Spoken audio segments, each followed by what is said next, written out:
As a late-night discovery threw a family into turmoil, baffled investigators had to untangle a web of love and deceit. Criminals leave clues behind that can tell us something about them. The key to solving this case was there, waiting to be discovered. The crime scene contained vital clues to the attack, but the victim provided investigators with their most important clue from beyond the grave. The crime facts may logically lead the investigation in one direction, but that may not be the right way to go.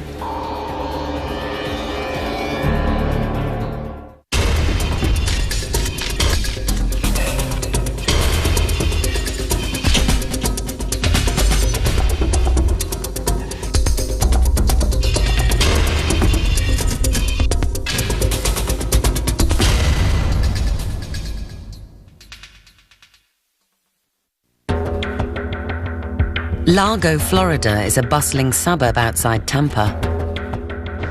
Palm trees line the streets. Crime is rare. But one night, a young woman went missing. Carol Hutto had been out with a friend, but she never returned home.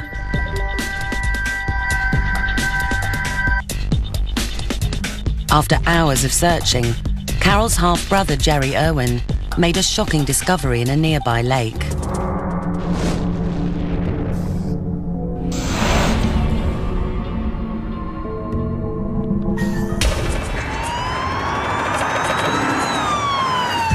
Police were called to investigate. When officers arrived on the scene, they found a body, partially clothed, floating face down in the water. It appeared that Jerry Irwin had found his missing sister. Carol had last been seen at about 8 p.m. and seemed anxious to leave the house. She told her parents she was going to visit a friend, but she didn't say who. Obviously, she was in a hurry to meet with someone because she rushed out of the house and was never seen again. She appeared to have drowned in a small lake not far from home. But her family's pain was only beginning. The next morning, Carol Hutto's body was taken to the medical examiner's office for an autopsy. As expected, the medical examiner found water in Carol's lungs, indicating that she had drowned. But she also noticed something else: a telltale series of tiny ruptures in Carol's eyelids. When the body was first examined, they noticed some petechial hemorrhages, little pinpoint hemorrhages on the upper eyelids. The petechiae are something that you think about in an asphyxial death or a possible strangulation. This meant Carol Hutto was strangled before the water entered her lungs, and the medical examiner made another alarming discovery. Her head injuries, the abrasions on her head, could be consistent with being hit on the head by a board. And then on the lower back, there appeared to be some scratch marks, some abrasions, linear abrasions. The autopsy concluded that before Carol Hutto had drowned, she was hit with a blunt object, choked, and left for dead in the small lake. In short, Carol Hutto was murdered.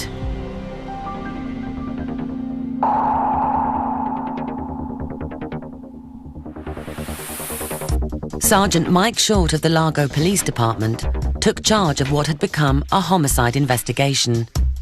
We had a crime scene that was a little unusual as far as our experience goes. Police conducted interviews with Carol's family and friends. They wanted to know who she was secretly meeting on the night of her death. Although many of Carol's friends were interviewed during the investigation and asked if they had plans to meet with her that night, nobody did. Sergeant Short and Detective Hoyes were disappointed. But then another interview with a neighbor gave them what they were desperate for: a lead. Sharon Moreland initially indicated to investigators that she had knowledge of how Carol died. Moreland told police that her son and one of his friends had something to do with Carol Hutto's murder. Her adult son told her that he and one of his friends had picked up Carol on the night she went missing. Police wanted to talk to the son, but the mother informed them that he was out of town for a few days. Investigators put up surveillance around the son's house, hoping to pick him up when he returned. He never did. Then, Sharon's mysterious story started to change. She claimed it was she who was actually involved in Carol's death. A bizarre twist. Detectives realized that their problem might not be the son, but the mother. One of the first things that we did was to run a routine background on Sharon Moreland. What kind of individual was this? And it didn't take too long to find out that she was a professional confessor. She was gaining much of her knowledge from what was reported in the newspapers.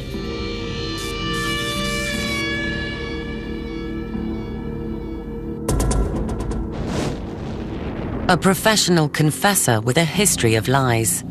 Sergeant Short's only lead had come up empty. With his investigation stalled, he decided to seek help. He called in Special Agent Dale Hinman. Hinman's experience as a criminal profiler is invaluable when police have more questions than answers. When we first looked at this case, we thought about it in terms of what other direction we may be able to go with the investigation. Special Agent Hinman knew a detailed profile of the likely killer could jumpstart this murder investigation. And from the crime scene photos, she believed she already had the first piece of the puzzle in place. Carol Hutto was attacked somewhere else, and then her body was moved to the pond.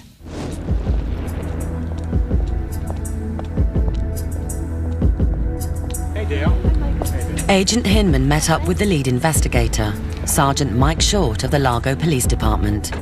We started looking at this investigation in terms of who Carol was as a person and who would want to attack her.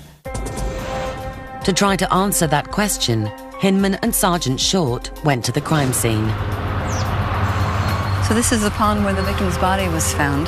Yeah. About how far is this location from where the victim was earlier that evening? This pond is only about a block away from Carol's house. Agent Hinman looked for more clues to get a better understanding of Carol's last moments. What items of clothing remained on the victim's body? Carol was wearing a blouse, a brassiere, and socks, and that's it. What about the victim's pants? Actually, we found her blue jeans inside this house behind us. The house just behind the pond was under construction. Was there any evidence associated with the blue jeans? Actually, yes, the blue jeans were submitted to the laboratory, and a hair was found on the blue jeans. The investigators knew that the hair could belong to the killer, but at this stage, without a suspect to compare it to, it was useless. What other evidence was recovered in this home? A door in a cardboard shipping carton had been moved and placed on the floor, and someone had started a fire in the fireplace. Indications of a makeshift bedroom. Well, it sounds more likely that the victim came to this house under construction on her own. You're right. Did Carol Hutto really come to this house willingly? Remembering the autopsy report, Dale recalled the injuries to Carol's head. Had the murder weapon been makeshift as well? I think it was not a planned crime because there's no weapons that are brought or introduced into the scene. They're all weapons of opportunity. The scratches on Carol's back led Hinman to another conclusion. There was nothing else in the vicinity of the pond that would have caused this type of mark. It became clear that Carol's body had been dragged across the concrete floor. The evidence also indicated the killer was acting alone. It sounds more likely this is one offender because if it was two, why wouldn't they just pick her up and carry her down to the water's edge? Slowly, Hinman's profile took shape.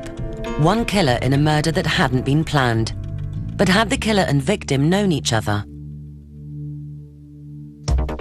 Back at the station, Sergeant Short and his partner Detective Brad Hoyes considered this question with Agent Hinman. Hey, Dale, I want you to meet Brad Hoyes. Brad, this is Dale. Well, based on what I'm seeing here, I think the victim actually walked to this crime scene with the individual and that he knew her and that they were friends or associates from before this event. And it would have been with someone that she knew and knew well and thought that she could trust. And I think that it's someone who's in the same age group as the victim, because if he was more sophisticated and had a vehicle, he would have taken her farther away. Largo police had already talked to Carol Hutto's friends and come up with nothing. But Hinman was convinced that the killer was someone Carol knew and trusted. And who discovered the victim? Carol's brother, Jerry. Jerry Irwin had found his half-sister's body relatively quickly. Jerry also had a record, an arrest for burglary. We always look closely at the person who finds the body, and in this case it wasn't a stranger, it was the victim's own half-brother. But why would Jerry Irwin have killed his half-sister and then tried to cover it up? At the Pinellas County Jail, an inmate claimed to have information about the crime. And it involved Jerry Irwin. The inmate said he had been at a party, and also at that party was Jerry Irwin. He claimed that he and others at the party knew Jerry, and that they heard Jerry make statements indicating he had killed his sister. The focus of the investigation now turned to him.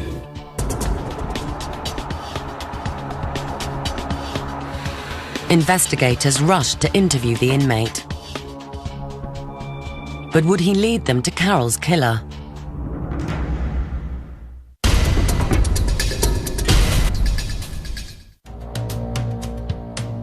Investigators had a suspect in the murder of Carol Hutto, her half-brother, Jerry Irwin.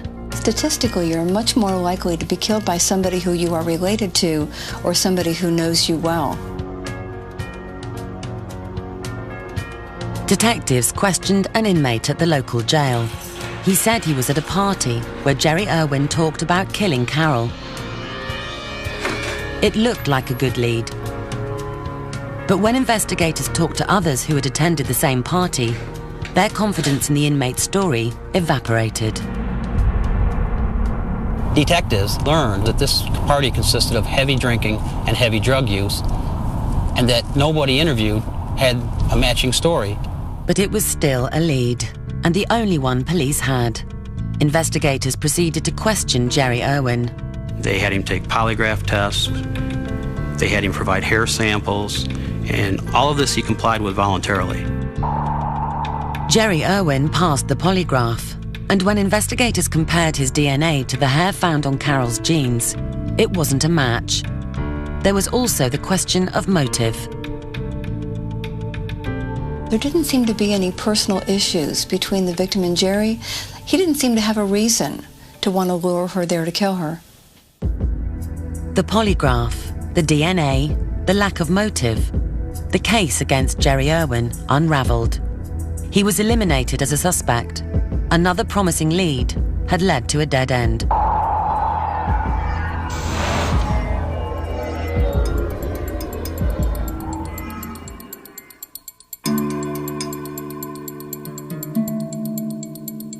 Detective Hoyes decided to take another look at the evidence, on the off chance that something had been overlooked. I went through the original police report and noticed that there was 2 boxes of evidence logged in. There was no report about what those boxes contained. It just said evidence, Hutto case, 2 boxes.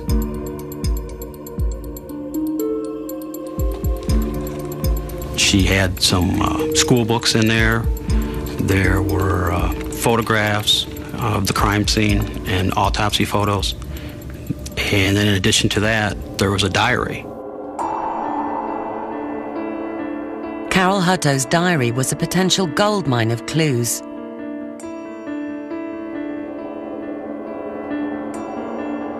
The diary gave investigators new insight into the type of person Carol was. We saw the discovery of the diary as a turning point in this investigation.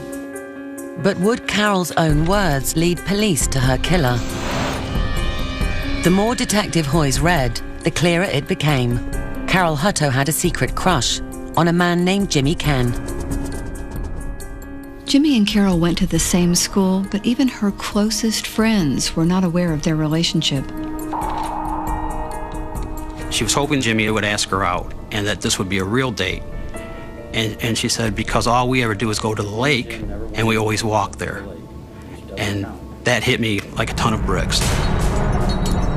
Carol was writing about the lake where she died.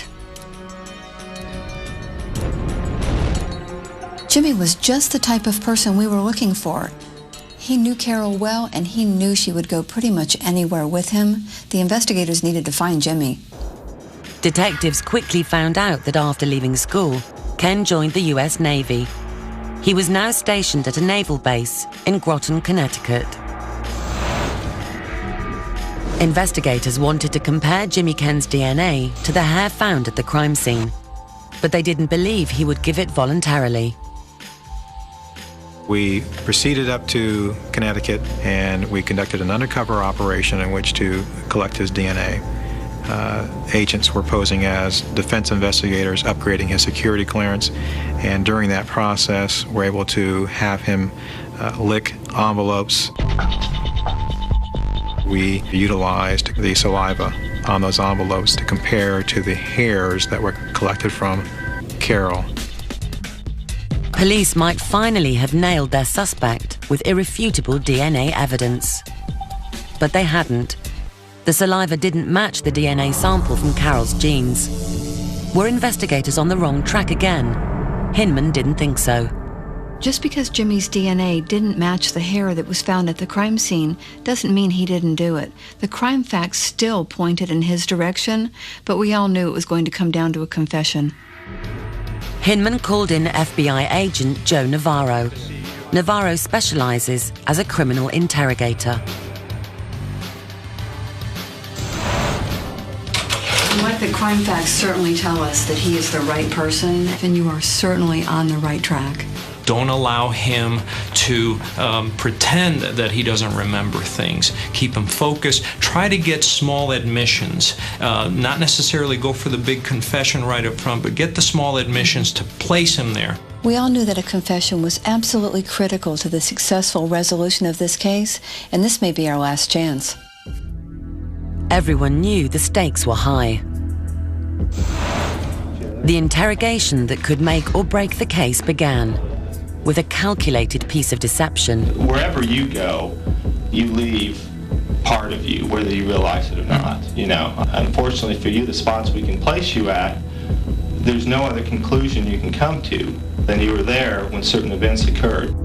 The interviewers were able to convince Jimmy they had physical evidence that would place him at the scene. Jimmy's body language suggested he felt trapped and couldn't figure out what to say. 3 words I don't want to hear from you. I don't remember. Okay, because Jim, I don't believe that for a minute. This individual at all times was going to feel that he was under the dominion of these interviewers and that they were in charge. Then James Ken started talking. He admitted being in the house with Carol that night. We were playing around, you know. Started chasing each other. She tripped and fell. But under intense questioning, Jimmy's story started to change. Well, she started telling me to get off and stuff like that. Started raising her voice really loud. And I remember grabbing her throat and telling her to be quiet. Okay. Did you maybe grab something and... 2x4. She didn't want to go any further in their relationship, but Jimmy wouldn't listen. He admitted that when she refused his advances, he struck her and then dragged her body to the pond. Jim, you can get rid of it now, Jim. What was it that made Jimmy crack? Sometimes individuals carry this guilty knowledge with them for a long period of time. They need to unburden themselves. Jim, you're sorry, aren't you? Thanks to Hinman and the investigation team, Jimmy would carry that guilty knowledge for the rest of his life. At his trial, the jury found him guilty of first-degree murder. He was sentenced to life without parole. We all believe that Carol knew her killer, but without the diary, the investigators may have never learned the truth about their relationship. Carol Hutto was a sweet, loving person who was filled with hopes and dreams, but she placed her trust in the hands of the wrong man. For Carol's family, justice may have been delayed, but it was not denied.